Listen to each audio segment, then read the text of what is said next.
بسم اللہ الرحمن الرحیم۔ السلام علیکم ورحمۃ اللہ وبرکاتہ۔ محترم ناظرین، اسلام اس بات کا حکم دیتا ہے کہ بوڑھوں سے حسن سلوک سے پیش آیا جائے، خواہ وہ مرد ہو یا عورت، یا رشتے میں ماں باپ ہو یا غیر رشتے دار، ان کی عزت کرو۔ بزرگوں کی عزت کرنے والوں کے لیے اللہ تعالیٰ نے بے شمار انعامات کا وعدہ فرمایا ہے، مگر ناظرین کچھ بزرگ ایسے بھی ہیں جن سے اللہ تعالیٰ نے بہت زیادہ نفرت کا اظہار بھی فرمایا ہے۔ حضور نبی کریم صلی اللہ علیہ وآلہ وسلم نے ان بوڑھے بزرگوں سے جو یہ عمل کرے ان سے پناہ مانگی ہے، بلکہ آپ صلی اللہ علیہ وآلہ وسلم نے ان تین اور آدمیوں سے بھی پناہ مانگی ہے۔ وہ کون سے چار ایسے ہیں جن سے نبی کریم صلی اللہ علیہ وآلہ وسلم نے اپنی زبان مبارک سے پناہ مانگی ہے۔ محترم ناظرین، اللہ تعالیٰ نے انسان کی زندگی کو تقسیم کیا ہے، یعنی بچپن، لڑکپن، جوانی اور بڑھاپا، پیدائش سے لے کر جوان ہونے تک جانب زدائی تین مراحل میں انسان کی رہائش اور خوراک، خوشی اور راحت، معاشی کفالت، شادی بیاہ اور دیگر مالی اور جسمانی اور اخلاقی اور تمدنی تمام تر ضروریات کو پورا کرنے کے لیے والدین اپنی تمام تر توانائی کرتے ہوئے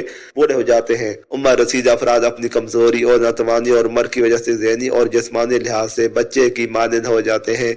جو کل تک دوسروں کا بوجھ اپنے کندھوں پر اٹھایا کرتے تھے، آج وہ خود عمر کی اس منزل پر دوسروں کے رحم و کرم پر ہوتے ہیں، خود کی خدمت اور محبت کے محتاج ہوتے ہیں۔ اس لیے دین اسلام نے بوڑھوں کی خدمت اور ان کے ساتھ حسن سلوک کرنے کا خاص طور پر حکم دیا ہے۔ حضرت انس رضی اللہ تعالیٰ عنہ روایت کرتے ہیں کہ نبی کریم صلی اللہ علیہ وآلہ وسلم نے فرمایا، جس کا مفہوم کو یوں ہے کہ جو جوان کسی بوڑھی عمر کی رسیدگی کے باعث اس کی عزت کرتا ہے، اللہ تعالیٰ اس جوان کے لیے کسی کو مقرر فرما دیتا ہے جو اس کے بڑھاپے میں اس کی عزت کرے گا۔ حضرت سہل بن سعود رضی اللہ تعالیٰ عنہ سے روایت ہے کہ نبی کریم صلی اللہ علیہ وآلہ وسلم کی خدمت میں ایک پیالہ پیش کیا گیا تو آپ نے اس میں سے نوش فرمایا، اور آپ کی دائیں جانب ایک نوعمر لڑکا تھا، بائیں جانب عمر رسیدہ حضرات تھے۔ تو حضور اقدس صلی اللہ علیہ وآلہ وسلم نے اس جوان لڑکے سے کہا، لڑکے کیا تم اجازت دیتے ہو، یعنی کیا تم راضی ہو کہ میں یہ عمر رسیدہ لوگوں کو دے دوں؟ حضرت سیدنا انس رضی اللہ تعالیٰ عنہ سے روایت ہے کہ نبی کریم صلی اللہ علیہ وآلہ وسلم نے فرمایا کہ جس شخص کو اسلام کی حالت میں 40 برس مل جائیں، اللہ تعالیٰ اس سے 3 قسم کی بیماریاں، جنون، کوڑ اور چیزوں کو دور فرما دیتے ہیں۔ جب وہ 50 برس کی عمر تک پہنچ جائے تو اللہ تعالیٰ اس پر حساب کتاب میں آسانی فرما دیتے ہیں، اور جب 60 سال کی عمر تک پہنچ جائے تو اللہ تعالیٰ اسے اپنی طرف رجوع کرنے کی توفیق عطا فرما دیتا ہے۔ جب وہ 70 برس کی عمر تک پہنچ جائے تو اللہ تعالیٰ اور سارے آسمان والے اس سے محبت کرنے لگتے ہیں، اور جب وہ 80 سال کی عمر تک پہنچ جائے تو اللہ تعالیٰ اس کی نیکیاں قبول فرما لیتا ہے اور اس کے گناہوں کو درگزر کرنے کا معاملہ فرماتا ہے، اور جب وہ 90 سال کی عمر تک پہنچ جائے تو اللہ تعالیٰ اس کے اگلے پچھلے سارے گناہوں کو معاف فرما دیتا ہے، اور اسے زمین میں اسیر اللہ کا نام دیا جاتا ہے، اور اس کے اہل خانہ کے حق میں اس کی سفارش قبول ہوتی ہے۔ اب اس بات کا ذکر کرتے ہیں کہ حضور اقدس صلی اللہ علیہ وآلہ وسلم نے بڑھاپے سے پناہ کیوں مانگی۔ سنن ابن ابو داؤد میں حضرت ابو خضری رضی اللہ تعالیٰ عنہ سے روایت ہے کہ ایک دن آپ صلی اللہ علیہ وآلہ وسلم مسجد میں تشریف لائے تو ایک انصاری صحابی ابو امامہ کو مسجد میں بیٹھے دیکھا، تو آپ صلی اللہ علیہ وآلہ وسلم نے فرمایا، جس کا مفہوم یہ ہے، کیا بات ہے تم اس مسجد میں بیٹھے ہو جب کسی نماز کا وقت نہیں ہے؟ تو آپ رضی اللہ تعالیٰ عنہ نے عرض کیا، یا رسول اللہ، مجھ پر قرضوں کا بوجھ ہے اور فکروں نے مجھے گھیر رکھا ہے۔ تو آپ صلی اللہ علیہ وآلہ وسلم نے فرمایا، تم ایسے دعا یا کلمہ نہ بتا دوں جس کے ذریعے دعا کرتے تھے، اللہ تعالیٰ تمہیں ساری فکروں سے نجات دے اور تمہیں قرضے سے بھی نجات دے؟ تو آپ رضی اللہ تعالیٰ عنہ نے عرض کیا، یا رسول اللہ صلی اللہ علیہ وآلہ وسلم، ضرور بتا دیجئے۔ آپ صلی اللہ علیہ وآلہ وسلم نے فرمایا، تم صبح شام اللہ سے یہ دعا مانگا کرو جس کا ترجمہ یہ ہے، اے اللہ، میں تیری پناہ چاہتا ہوں غم و فکر و غم اور سستی اور کاہلی سے، بزدلی اور کنجوسی سے، اور پناہ مانگتا ہوں قرض کے غالب آنے سے اور لوگوں کے دباؤ سے۔ حضرت ابو امامہ رضی اللہ تعالیٰ عنہ فرماتے ہیں کہ میں نے حضور صلی اللہ علیہ وآلہ وسلم کی اس ہدایت پر عمل کیا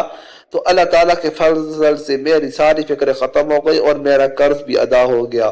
صحیح بخاری اور صحیح مسلم میں حضرت عائشہ رضی اللہ تعالی عنہ سے روایت ہے کہ نبی کریم صلی اللہ علیہ وآلہ وسلم یہ بھی دعا فرماتے تھے، مفہوم یہ ہے: اے اللہ، میں تیری پناہ مانگتا ہوں سستی و کاہلی سے اور انتہائی بڑھاپے سے، قرض کے بوجھ سے اور ہر گناہ سے۔ اے اللہ، میں تیری پناہ لیتا ہوں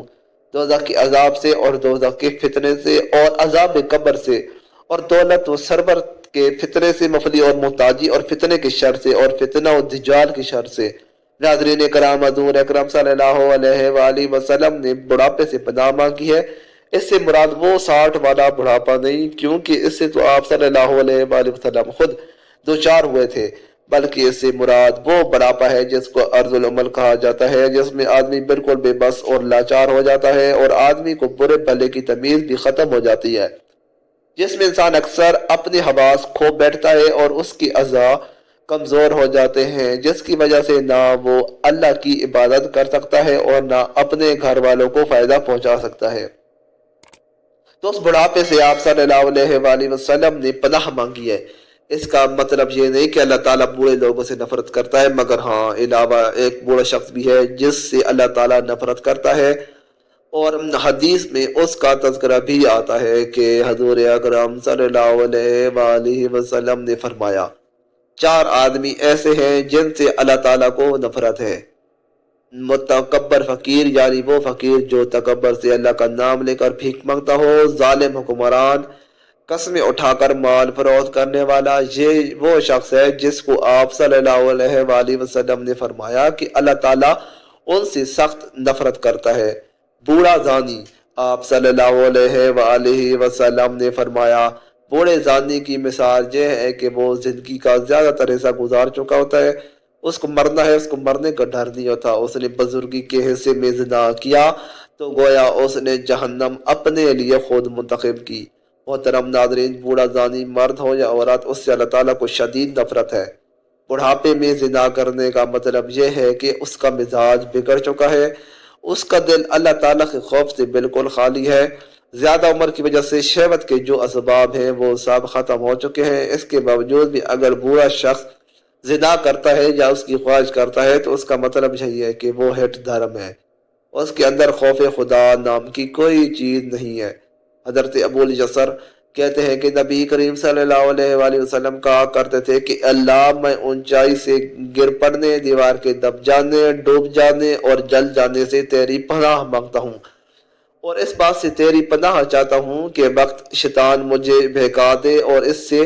تیری پناہ مانگتا ہوں کہ میں تیرے راستے یعنی جہاد میں پیٹھ دکھا کر بھاگنے والے مردوں، اس سے تیری پناہ مانگتا ہوں کہ کسی موذی کے ڈس لینے کی وجہ سے مروں۔ حضرت ابو ہریرہ رضی اللہ تعالیٰ عنہ سے مروی ہے کہ نبی کریم صلی اللہ علیہ وآلہ وسلم نے فرمایا: اللہ سے پناہ مانگا کرو آزمائش کی مشقت سے، بدبختی کی پستی سے، برے خاتمے اور دشمن کے ہنسنے سے۔ ناظرین، اس حدیث میں 4 چیزوں سے پناہ مانگنے کی تلقین فرمائی گئی ہے۔ در حقیقت دنیا اور آخرت کی کوئی برائی، کوئی تکلیف، کوئی مصیبت اور کوئی پریشانی ایسی نہیں جو ان 4 عنوانوں کے علاوہ ہو۔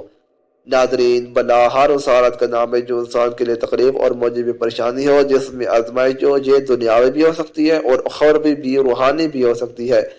جسمانی بھی اور انفرادی بھی ہو سکتی ہے اور اجتماعی بھی۔ اللہ پاک سے دعا ہے کہ مندرجہ بالا حدیث میں نبی کریم صلی اللہ علیہ وآلہ وسلم نے جن چیزوں سے پناہ مانگی ہے، اللہ تعالیٰ ان سے ہمیں محفوظ رکھے، آمین۔